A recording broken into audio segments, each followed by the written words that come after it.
first, right off the bat, why did you decide to throw your hat in the race for governor? I just think Wisconsin is at a point where we're seeing some troubling signs. Our educational system is in decline. We're one of the 10 worst states to start a new business. Energy prices are among the highest in the Midwest now, as well as other stuff that's going on. And I think we need real leadership in Madison. I believe I can provide it. What do you think is at stake this election? Oh, I think it's, every 2 years it's a big election in Wisconsin. But I think we're really going to make a choice as Wisconsinites. Do we go the route of like Minnesota and Illinois, which are, I describe them as woke and broke, or do we want to be one of the prosperous states of America? You look at Texas and Tennessee, Ohio, states like that, that are really successful. Which one are we going to emulate? And I think that's going to be the decision that we make. And I'm going to bring a really hopeful vision to this race that we can be one of the great states in America. And what are some of the biggest issues that you would like to tackle if you were to become governor? For example, I mentioned energy earlier. It is critical. I mean, as we sit here in Green Bay, you have all these major manufacturing facilities. Electricity costs are a big deal to them. And we've steadily risen to where we're among the most expensive states producing electricity. We need to get that down. We should be the lowest in the Midwest to make sure that manufacturing, those jobs that come with it, that they're right here in Wisconsin. The overall jobs climate or business climate, we're in the bottom 10 now in terms of starting a new business. That's about future generations. What are those businesses going to be for the next generation? And we can do so much better in that regard, especially cutting red tape and making sure that we have reasonable taxes so that people can enjoy working, living here in Wisconsin. Obviously, tariffs have kind of been a big talker, and it's been leading to a little bit higher prices at the store. Why, as you, as a candidate, would you support tariffs?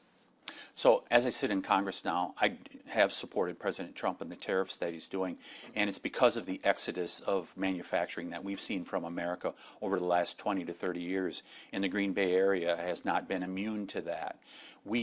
In order to be prosperous as a society, you have to manufacture, you have to make things, and the President's strategy here is to bring those jobs, that manufacturing back to America. And Wisconsin it's #1 per capita in the United States in terms of the amount of manufacturing that goes on. We've always been a manufacturing state. We need to stay that way, and I think we can build on it by putting the right policies in place. And what would you say to those people who are concerned about the tariffs right now? Yeah, I understand that. It's a big change, right? For about the last 20 or 30 years now, we've had this movement to allow our manufacturing to go offshore, in particular to China. Has that served us well? No, it's hollowed out the middle class. Let's get back to having those middle class jobs here in America once again. In Wisconsin and Green Bay, I mean, this is quintessential working class America, and we need to build on that in Wisconsin if we're going to be successful as a state. Do you expect to see an endorsement from President Trump? Yeah, I don't know what the president will do, but I'd sure welcome an endorsement if he would do that.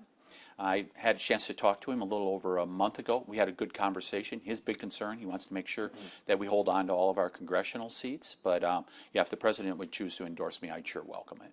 Do you think that that's needed to win? Obviously, historically, whoever is president hasn't had the best chance for, if you're running for governor. Do you think that that's needed to win? Well, you saw it in the congressional race here last year, right? The Trump-endorsed candidate, Tony Weed, won that race. So the president's endorsement does carry great weight. But my job is to go to the people of the state of Wisconsin and make my case about why I'm the best candidate. I mean, I grew up in this state on a dairy farm, one of 8 kids. Went to UW River Falls to college, worked my way through college, and then me and my wife, we started a business in northern Wisconsin, raised our family there. Our kids went to public schools. I mean, I'm a typical Wisconsin guy, and I think those type of values really inform well to provide the leadership that Wisconsin needs now as we go forward. I saw that Republican Congressman Tony Weed give you an endorsement this morning, just a little bit before he got here. What does that mean for your campaign? No, I think it's great. I think Congressman Weed talked about the leadership that we need, and he's really done a good job as he started out his first term in Congress, and I'm just grateful that he would endorse me, and I think you're going to see other people do that also, because they know, for those that know me, they know that I'm a leader and that I will get results for Wisconsin. So in 2024, we saw a lot of young people come out and vote Republican. What do you think needs to be done to continue that trend for the next election? A major movement of young people that came to the Republican side, they saw during the 4 years of Joe Biden that Wisconsin was on a downward trajectory. And they were like, we have to be able to do better than that. And so I think a lot of them are deciding now, hey, did we make the right choice? We need to make sure and deliver the message, yes, you made the right choice, and we want you to continue to vote Republican. I mean, in the wake of the assassination of Charlie Kirk, I think you're seeing a real awakening amongst young people. He was an icon to them, and I think you're going to see them stay with us Republicans as we go forward. I know I'm certainly going to be campaigning to get those votes. And the other thing that I would say is that decline we saw over the 4 years of Joe Biden, where inflation hit this country, the high cost of living, where we were no longer energy independent, we were weak abroad, the same thing is happening to Wisconsin right now under Democrat leadership. We are a state that is weak now. Wisconsin has good people who are strong, and they will, I believe that they're looking for that leadership that will put Wisconsin back on the map and make us one of the best in the Midwest. And who would you say is kind of the biggest threat right now among the Democratic candidates? I know that there's a big pool on that side of things. Yeah, there's a number of candidates that have announced there, and I just don't think there's a dime's difference between them. I mean, they believe in the same things. Sanctuary cities, they want to raise taxes. You know, they refer to mothers as inseminated persons. They're weak on crime. I mean, all those things define the Democrat Party, unfortunately, here in the 21st century. It is no longer the Democrat Party that we knew of a generation ago. So how much money do you think will you need to raise as you campaign for governor? I'm assuming that I'll have to raise $30 to $40 million to be able to compete. We know Democrats have an unlimited amount of money. They raise tens of millions of dollars from Hollywood and the coastal elites. So there's a tremendous amount of money that comes in from out of state. But you know what? We got to compete, and we're going to raise as much money as we can to get our message out.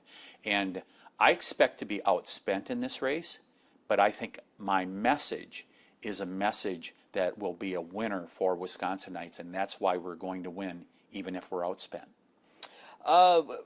There's a couple of other Republican candidates. What makes you stand out over them, would you say? You know, I don't know the other two candidates very well, but I'm simply focused on the general election.